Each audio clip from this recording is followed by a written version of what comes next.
படம் பார்க்கும்போதே தோணுச்சு. என்னன்னா, ஓகே. அதே ஷாட் இப்ப நம்ம பேசிக்கிட்ட அதே ஷாட்ல ஆமா, ராதிகா மேம கிராஸ் பண்ணி போம்போது, ஆமா, அங்க ஒரு ஃபீமேல் மங்கி ஒண்ணு இருந்தது. ஆமா, ஆமா. ஸோ அது ரொம்ப எப்படி நேச்சுரலா அது அமைஞ்ச ஒரு எப்படி விஷயம். சார் அது வந்து நேச்சுரலா வந்தது தான். தானா வந்து உட்காந்து தானா வந்து உட்கார்ந்தது தான். ஓகே, ஸோ அத ஷூட் பண்ணும்போது அது ஒரு ஒரு அதிர்ச்சியா நடந்த ஒரு விஷயம் தான் ஆக்சுவலி. ஓகே. நிஜமாலுமே ரியல் தானா சார்? எனக்கு ரியல். ஃபீல் அத ஆச்சு சார். எங்கேயோ அத யூஸ் பண்ணல.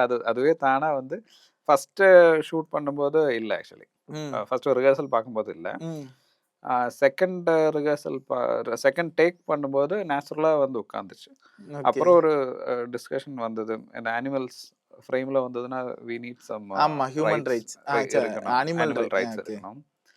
அப்ப அதனால அந்த அந்த அந்த மங்கி அங்கேருந்து போன பிறகு ஒன் மோர் டேக் சேஃப்டிக்காக இன்னொன்னு. சேஃப்டிக்காக இன்னொன்னு எடுத்து வச்சிருந்தது. But okay. லக்லி படத்துல வந்து அந்த மங்கி உள்ள சீன் அது தான். ரொம்ப and Shiva really wanted that scene. Climax அதுவா இருக்கணும்னு ஓகே. ஷூட் பண்ணும்போதே ஹி டோல்ட் லைக் அண்ட் அந்த மங்கி வரும்போது ஹி வாஸ் வெரி எக்ஸைட்டட்.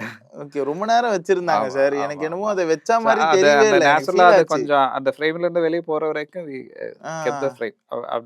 நேச்சுரலா வெளிய போற வரைக்கும் வெயிட்டட். ஸோ அது ஓகே. அவ்ளோ ஷூட் பண்ணாங்க ஆக்சுவலி. மனசுல இருந்த பாரமே இறங்கிருச்சு. அந்த ஒரு ஆமா. கேள்வி யார்கிட்டயாவது கேட்டுறணும்னு அப்படின்னு அது ரொம்ப நெனச்சு நேச்சுரலா வச்சிருந்தேன் சார். வந்தது.